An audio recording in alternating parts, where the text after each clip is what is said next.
Hey guys, this is Sonu Alawat लेकर आ चुका हूं आपके लिए एक और जबरदस्त गवर्नमेंट जॉब अपडेट जो कि डायरेक्टली निकल के आ रहा है DSSB various clerical post recruitment 2024 की तरफ से। दोस्तों फाइनली DSSB के थ्रू वेरियस डिपार्टमेंट्स के अंदर वेरियस ग्रुप सी की क्लरिकल पोस्ट के ऊपर वैकेंसीज आ चुकी है, जिसमें हमारी ग्रेड 4 जूनियर असिस्टेंट की पोस्ट है, LDC मतलब लोअर डिवीजन क्लर्क कम टाइपिस्ट की पोस्ट है, junior stenographer again junior assistant, stenographer again junior assistant, एक और जूनियर असिस्टेंट की पोस्ट है, LDC लोअर डिवीजन क्लर्क की पोस्ट है, फिर से जूनियर असिस्टेंट की पोस्ट है डिफरेंट डिपार्टमेंट के अंदर, साथ ही असिस्टेंट ग्रेड फर्स्ट की पोस्ट के ऊपर वैकेंसीज आ चुकी है। ऑल इंडिया की वैकेंसी है, मेल और फीमेल दोनों ही कैटेगरी कैंडिडेट के लिए एकदम बिंदास रिक्रूटमेंट रहने वाली है। सभी पोस्ट के लिए 12 पास कैंडिडेट यहां पर फॉर्म अप्लाई कर सकते हैं। तो आगे इस वीडियो में इस रिक्रूटमेंट के रिगार्डिंग कंप्लीट डिटेल्स आपको प्रोवाइड कराने वाला हूं। Post wise department wise vacancies के बारे में तो बात करेंगे, साथ ही इसका detail selection procedure step by step आपको समझाऊंगा। एलिजिबिलिटी क्राइटेरिया के बारे में बात करेंगे, यानी कि किस पोस्ट के लिए एज लिमिट, एजुकेशन क्वालिफिकेशन की मिनिमम रिक्वायरमेंट क्या रखी गई है। पोस्ट वाइज एग्जाम पैटर्न को डिस्कस करेंगे, एग्जाम सिलेबस पीडीएफ फॉर्म में सब्जेक्ट वाइज टॉपिक वाइज आपको प्रोवाइड कराने वाला हूं। सिलेक्शन होने के बाद किस पोस्ट के ऊपर आपकी इनिशियल इन हैंड सैलरी क्या रहेगी, exam centre, job profile, job location के बारे में बात करेंगे, साथ ही इसकी सभी इंपॉर्टेंट डेट्स को भी डिस्कस करने वाले हैं। तो चलिए दोस्तों बहुत ज्यादा टाइम वेस्ट नहीं करते, फटाफट वीडियो शुरू कर लेते हैं। तो दोस्तों फाइनली DSSB मतलब Delhi subordinate service selection board, जिसके थ्रू दिल्ली के वेरियस बड़े बड़े डिपार्टमेंट्स के अंदर वेरियस ग्रुप सी की क्लरिकल पोस्ट के ऊपर वैकेंसीज आ चुकी है। सभी पोस्ट को कंबाइन करके टोटल नंबर ऑफ वैकेंसीज 2354 आ चुकी है, जिसमें से एक पोस्ट है हमारी ग्रेड 4 जूनियर असिस्टेंट की, जो कि सर्विस डिपार्टमेंट के अंदर निकली हुई है। टोटल नंबर ऑफ वैकेंसी 1672 है। दूसरी पोस्ट है LDC लोअर डिवीजन क्लर्क कम टाइपिस्ट की, टोटल नंबर ऑफ वैकेंसी 256 निकल चुकी है। ये भी हमारी ग्रुप सी की पोस्ट है। ये पोस्ट आती है Delhi urban shelter improvement board के अंदर। साथ ही जूनियर स्टेनोग्राफर की पोस्ट है, टोटल वैकेंसी 20 है। जूनियर असिस्टेंट की पोस्ट है, टोटल वैकेंसी 40 है, जो कि हमारी SCERT डिपार्टमेंट के अंदर निकली है। एक स्टेनोग्राफर की पोस्ट है, टोटल वैकेंसी 14 निकली हुई है, जो कि अगेन SCERT डिपार्टमेंट के अंदर है। एक पोस्ट जूनियर असिस्टेंट की है, टोटल नंबर ऑफ वैकेंसी 30 है, जो कि दिल्ली टूरिज्म के अंदर निकली हुई है। साथ ही एक पोस्ट है जूनियर असिस्टेंट की, टोटल नंबर ऑफ वैकेंसी 28 है। ये post Delhi pollution control department के अंदर है। एक और पोस्ट हमारी LDC लोअर डिवीजन क्लर्क की है, total number of vacancy again 28 है। ये पोस्ट हमारी दिल्ली एग्रीकल्चर डिपार्टमेंट के अंदर निकली हुई है। एक पोस्ट है जूनियर असिस्टेंट की, टोटल नंबर ऑफ वैकेंसी 10 है। ये पोस्ट MAIDS डिपार्टमेंट के अंदर निकली है। साथ ही एक पोस्ट हमारी जिसके लिए टोटल नंबर ऑफ वैकेंसीज 104 है, और ये पोस्ट है हमारी असिस्टेंट ग्रेड फर्स्ट की, जो कि Delhi state civil supply corporation department के अंदर निकली हुई है। बात कर लेते हैं इंपॉर्टेंट डेट्स के बारे में। दोस्तों इस वैकेंसी के लिए ऑनलाइन फॉर्म 9 जनवरी 2024 से स्टार्ट होंगे। अभी इसका ऑफिशियल शॉर्ट नोटिफिकेशन ही आया है, डिटेल्ड ऑफिशियल नोटिफिकेशन 9 जनवरी को ही आने वाला है। फॉर्म की जो लास्ट डेट रखी गई है वो 7 फरवरी 2024 रखी गई है। बात कर लेते हैं फॉर्म फीस के बारे में। जनरल OBC EWS कैटेगरी के लिए 100 रुपए फॉर्म फीस चार्ज किए जाते हैं, और ST/SC PH कैटेगरी के लिए कोई भी फॉर्म फीस चार्ज नहीं किए गए हैं। फाइनली बात करते हैं एलिजिबिलिटी क्राइटेरिया के बारे में। सबसे पहले एज लिमिट को डिस्कस कर लेते हैं, उसके बाद एजुकेशन क्वालिफिकेशन को देखेंगे। देखिए दोस्तों ऑलमोस्ट सभी पोस्ट के ऊपर जो मिनिमम एज लिमिट रखी जाती है जनरल कैंडिडेट्स के लिए वो 18 ईयर हो सकती है। मैक्सिमम एज लिमिट 27 ईयर रखी जाती है। जो आपकी एज कैलकुलेट होगी वो एज ऑन फॉर्म की लास्ट डेट यानी कि 7 फरवरी 2023 तक हो सकती है। ये मैं आपको एक just tentative age limit cut off date बता रहा हूं, क्योंकि अभी तक डिटेल्ड ऑफिशियल नोटिफिकेशन नहीं आया। प्रीवियस ईयर के रेफरेंस से मैं आपको ये जानकारी दे रहा हूं, और ये जो शॉर्ट ऑफिशियल नोटिस आया है उसके रेफरेंस से मैं आपको ये इंफॉर्मेशन दे रहा हूं। बाकी OBC ST/SC वालों को एज के अंदर रिलैक्सेशन मिल जाएगा। OBC वालों को 3 ईयर का मिलता है, ST/SC वालों को 5 ईयर का एज के अंदर रिलैक्सेशन देखने को मिल जाता है। फाइनली बात कर लेते हैं एजुकेशन क्वालिफिकेशन के बारे में। दोस्तों ऑलमोस्ट सभी पोस्ट के लिए 12 पास कैंडिडेट एलिजिबल है। 12 पास कैंडिडेट फॉर्म इजीली अप्लाई कर पाएंगे।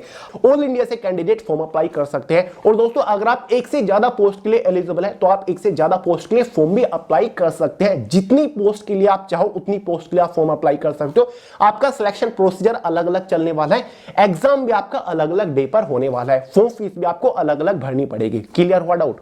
फाइनली बात कर लेते हैं सिलेक्शन प्रोसीजर के बारे में, यानी कि जब आप इनमें से किसी भी पोस्ट के लिए फॉर्म अप्लाई कर दोगे तो फाइनल सिलेक्शन लेने तक आपको किस किस स्टेज से होकर गुजरना पड़ेगा। बेसिकली दोस्तों सभी पोस्ट का कंप्लीट सिलेक्शन प्रोसीजर केवल 2 ही मेजर स्टेजेस के ऊपर टिका होता है। स्टेज फर्स्ट में आपका एक एग्जाम कंडक्ट कराया जाता है, 200 नंबर का एग्जाम होता है, 200 ही ऑब्जेक्टिव क्वेश्चन एग्जाम में आते हैं, डिटेल से आपको बताऊंगा। स्टेज सेकंड में आपका एक स्किल टेस्ट होगा, एक तरीके से टाइपिंग टेस्ट होगा, जो कि केवल क्वालिफाइंग नेचर होगा, क्योंकि ऑलमोस्ट सभी पोस्ट हमारी क्लरिकल पोस्ट है, तो स्किल टेस्ट तो आपका बनता है। स्टेज फर्स्ट के बारे में बात कर लेते हैं, जिसमें आपका एग्जाम कंडक्ट कराया जाएगा। ये एग्जाम टोटल 5 सेक्शंस में डिवाइडेड है। 5 डिफरेंट सब्जेक्ट से एग्जाम में क्वेश्चंस पूछे जाएंगे। पहला सब्जेक्ट आपका जनरल अवेयरनेस का रहता है, जिससे टोटल 40 क्वेश्चन पूछे जाते हैं। 40 मार्क्स का ही ये सेक्शन रहता है। दूसरा section general intelligence and reasoning का रहेगा, 40 क्वेश्चन 40 नंबर के अंदर। तीसरा subject arithmetical and numerical ability, मतलब वही सिंपल आपका मैथमेटिक्स रहेगा, 40 क्वेश्चन 40 मार्क्स के अंदर ही। चौथा section test of Hindi language and comprehension का रहेगा, 40 क्वेश्चन 40 नंबर के अंदर ही। पांचवा सेक्शन हमारा test of English language and comprehension का, 40 क्वेश्चन 40 नंबर के अंदर ही। इसी के बेसिस पर एग्जाम में टोटल 200 क्वेश्चन आते हैं। 200 नंबर का आपका पेपर रहता है। 2 आवर यानी कि 120 मिनट क्वेश्चन पेपर की टाइम ड्यूरेशन रहती है। एग्जाम में 0.25 मार्क्स की नेगेटिव मार्किंग भी होती है। देखिए दोस्तों, आगे बढ़ने से पहले एक बार एग्जाम सिलेबस को भी डिस्कस कर लेते हैं। दोस्तों, इसके एग्जाम का complete detail syllabus subject wise topic wise PDF form में मैंने way to success Telegram channel के अंदर प्रोवाइड करा दिया। वहां से आप इजीली पूरे सिलेबस को पीडीएफ फॉर्मेट में अपने मोबाइल फोन के अंदर डाउनलोड करके देख सकते हैं, समझ सकते हैं कि भाई इस बार कौन से सब्जेक्ट के अंदर से कौन से टॉपिक के ऊपर आपको मोस्टली फोकस करना है। तो टेलीग्राम चैनल का लिंक इसी वीडियो के नीचे डिस्क्रिप्शन बॉक्स में है।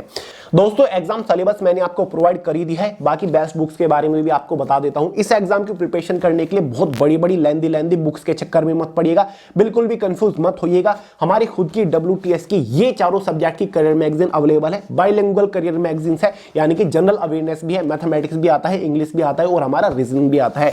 अगर इन चारों करियर मैगजीन के अंदर दिए गए हर एक क्वेश्चन के ऊपर आप 2 बार प्रैक्टिस कर लेते हो तो रियली में काफी अच्छा स्कोर आप एग्जाम में करके आ सकते हो। सिलेबस भी आपको देखने की जरूरत नहीं पड़ेगी। जो DSSB के एग्जाम का सिलेबस है वही सारे चैप्टर, वही सारे टॉपिक्स इन करियर मैगजीन के अंदर ऑलरेडी हमने कवर कर रखे हैं। बहुत ही पतली सी, बहुत ही अफोर्डेबल करियर मैगजीन अवेलेबल है। लिंक डिस्क्रिप्शन बॉक्स में वैसे तो आपके पास होगी, अगर नहीं है फटाक से परचेज करके घर पर अवेलेबल करा के तैयारी शुरू कर दीजिए। बहुत ही शॉर्ट टाइम में आप इस एग्जाम का पूरा सिलेबस अच्छे से कवर कर पाओगे।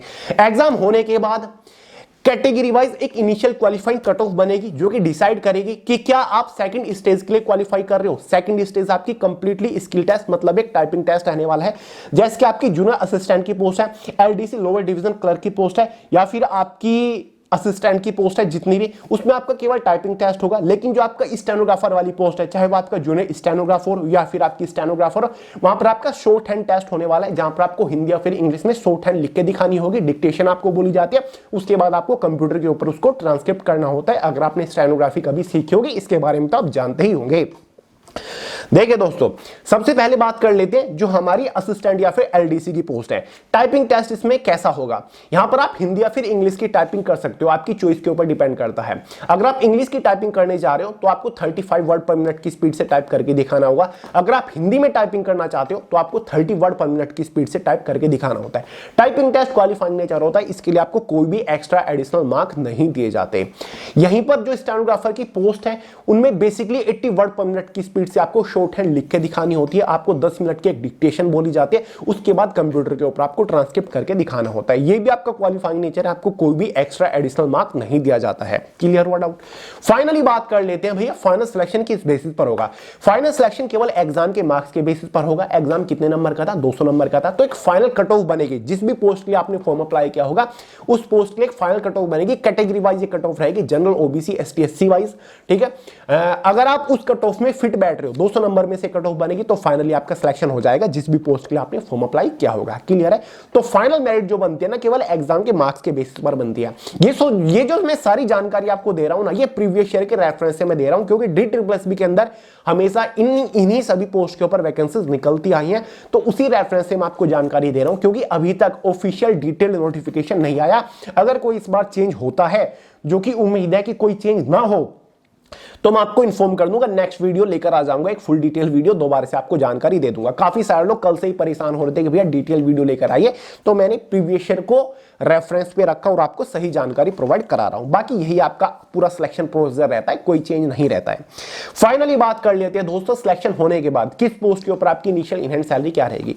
देखिए दोस्तों, ऑलमोस्ट सभी पोस्ट हमारी ग्रुप सी की पोस्ट है, लेकिन फर्क इतना है, कुछ पोस्ट का ग्रेड पे 1900 रुपए है, कुछ पोस्ट का ग्रेड पे 2000 भी है, और कुछ पोस्ट का ग्रेड पे यहाँ पर 2400 रुपए भी है, और कुछ पोस्ट का ग्रेड पे 2800 रुपए भी है। जैसे कि स्टेनोग्राफर की हायर लेवल की पोस्ट हो गई। तो जिन पोस्ट का आपका ग्रेड पे 1900 रुपए है, वहां पर आपकी इनिशियल इन हैंड सैलरी लगभग 33,000 के आसपास रहेगी, 33,000 के आसपास जस्ट आफ्टर सिलेक्शन आपको सैलरी मिलेगी।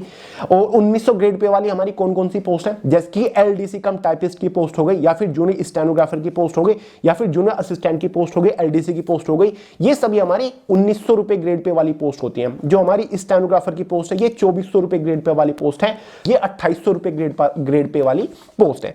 तो भाई जिन पोस्ट का 2400 ग्रेड पे है वहां पर लगभग आपको 37,000 के आसपास यानी कि 37,000 के आसपास आपकी इनिशियल इन हैंड सैलरी मिलेगी। क्लियर है? तो सैलरी अपने आप में बहुत ही बढ़िया मिलेगी, क्योंकि दिल्ली के बहुत बड़े बड़े डिपार्टमेंट है और दिल्ली के किसी भी डिपार्टमेंट के अंदर आपका सिलेक्शन हो रहा है तो आपको सैलरी वो मिलती है जो कि किसी भी सेंट्रल गवर्नमेंट लेवल की जॉब के अंदर मिलती है, क्योंकि दिल्ली हमारा यूनियन टेरिटरी है तो सारे बेनिफिट्स भी आपको वही देखने को मिलेंगे। फाइनली जॉब प्रोफाइल के बारे में बात करते हैं कि भैया किस पोस्ट के ऊपर सिलेक्शन होने के बाद क्या करना पड़ेगा। ऑलमोस्ट सभी पोस्ट हमारी क्लरिकल पोस्ट है। डिपार्टमेंट मैंने आपको ऑलरेडी बता दिए हैं कि कौन सी पोस्ट के ऊपर सिलेक्शन होने के बाद कौन सा डिपार्टमेंट आपको मिलेगा।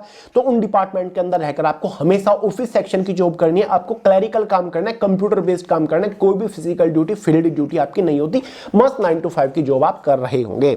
जॉब लोकेशन आपकी ऑल ओवर दिल्ली ही रहने वाली है, क्योंकि D++ भी दिल्ली का ही एक डिपार्टमेंट है और ये सभी डिपार्टमेंट हमारे दिल्ली के हैं, तो हमेशा आपकी दो जॉब लोकेशन दिल्ली के अंदर ही रहेगी। दिल्ली हमारा कैपिटल है तो बहुत बड़ी गर्व की बात है दिल्ली के अंदर जॉब करना।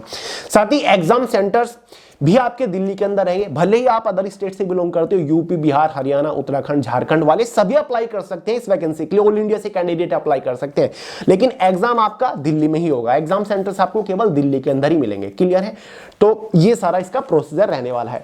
बाकी ये तो शुरुआत है, बहुत सारी वैकेंसीज आएंगी। 10th वालों के लिए भी क्लरिकल पोस्ट के ऊपर वैकेंसीज निकलेंगी, जैसे कि फील्ड क्लर्क हो गया, जूनियर सेक्रेटरी असिस्टेंट हो गया। 10th वालों के लिए वैकेंसीज निकलने वाली है 1-2 महीने के अंदर।